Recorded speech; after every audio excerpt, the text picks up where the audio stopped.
Hi, I am Shubham. आज मैं बात करना चाहूँगा product mindset over project mindset.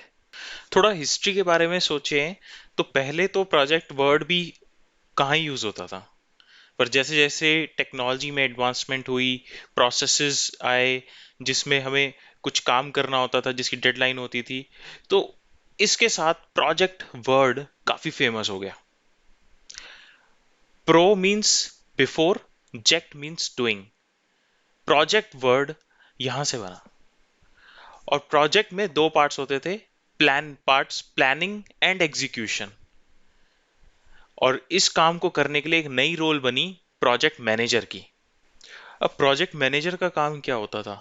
पहले उसे प्लान करना पड़ता था, स्कोप डिफाइन करना पड़ता था, क्या करना है, और फिर कैसे करना है, हाउ, कि कैसे काम किया जाए ताकि स्केड्यूल के अंदर ये काम पूरा हो जाए। और साथ ही साथ उसे ध्यान भी रखना पड़ता है बजट का।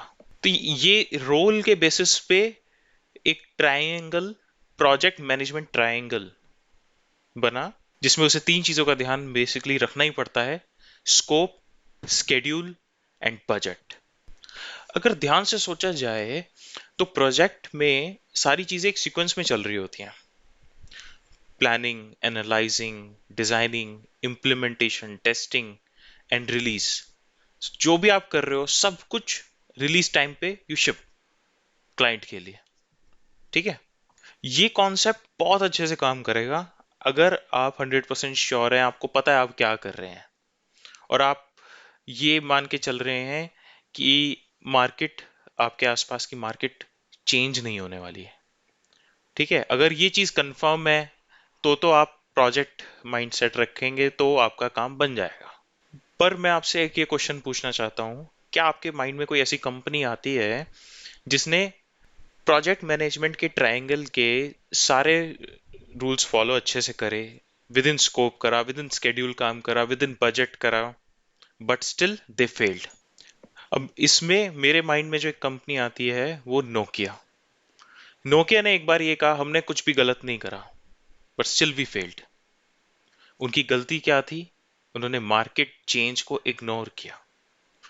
वो फोन पे फोन बनाते गए, उन्होंने ये नहीं देखा मार्केट चेंज हो गई जैसे आईफोन लॉन्च हुआ 2007 में। और यही हाल ब्लैकबेरी का भी हुआ। तो ये तो सारी बात हो गई प्रोजेक्ट माइंडसेट की। हमें मूव करना है प्रोडक्ट माइंडसेट पे। अभी प्रोडक्ट माइंडसेट क्या है? प्रोडक्ट माइंडसेट में हमें मार्केट को एनालाइज बहुत ढंग से करना होता है। उनकी नीड्स क्या है, what are their pain areas, उनकी प्रॉब्लम्स क्या है जिसे हम सॉल्व कर सकते हैं, उनकी हेल्प कर सकते हैं। अब मान लो आपने मार्केट में एनालाइज करा कि मुझे एक्स वाई जेड प्रोडक्ट बनाना है, इसकी नीड है मार्केट में, बट वो प्रोडक्ट बनाने में बहुत टाइम लगेगा। तो आप क्या करोगे? आपने एक बार, चलो प्रोडक्ट में क्या क्या फीचर्स होंगे आपने लिस्ट डाउन कर लिए सारे के सारे, वो उसका फुल स्कोप होगा। आप पूरा बनाने बैठोगे तब तक पता चले मार्केट चेंज हो गई, और आपने, आपका प्रोडक्ट जब तक बन के बाहर आया वो किसी के काम का ही नहीं है। क्या कर लोगे? होगी सारी मेहनत बेकार। इसका सही तरीका यह है कि स्कोप को लिमिट करो और minimum viable product, MVP product बनवाओ, और उसको पहले मार्केट में लेकर जाओ। और फीडबैक लो कस्टमर से कि जो आप बना रहे हो क्या आप सही डायरेक्शन में जा भी रहे हो या नहीं। तो ये फीडबैक लेना बहुत जरूरी है।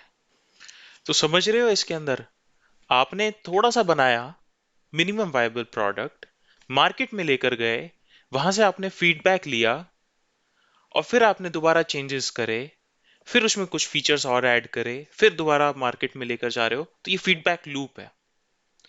ठीक है, सामने कस्टमर जिससे आप फीडबैक ले रहे हो, और यहां पर आपकी कंपनी जहां आप काम कर रहे हो और फीचर्स ऐड कर रहे हो।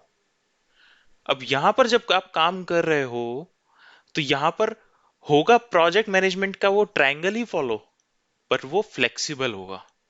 कैसे? इनिशियली जब आप पहली बार मिनिमम वायबल प्रोडक्ट बना रहे थे तो आपका स्कोप, बजट और शेड्यूल आपने डिसाइड किया। आप मार्केट में लेके गए मिनिमम वायबल प्रोडक्ट बनाकर, फीडबैक लिया, लोगों को नहीं पसंद आया, आपने सोचा नहीं अब मुझे ये चीज चेंज करनी पड़ेंगी इसके अंदर। आपने स्कोप चेंज कर दिया, उसके हिसाब से बजट भी चेंज हो गया, नए फीचर्स ऐड करे, इस वजह से स्केड्यूल भी चेंज हो गया, आपने नए फीचर्स के साथ दोबारा लॉन्च करा, दोबारा आपका ट्रायंगल फिर चेंज हुआ। तो this is a loop, feedback loop. तो ये है प्रोडक्ट माइंडसेट।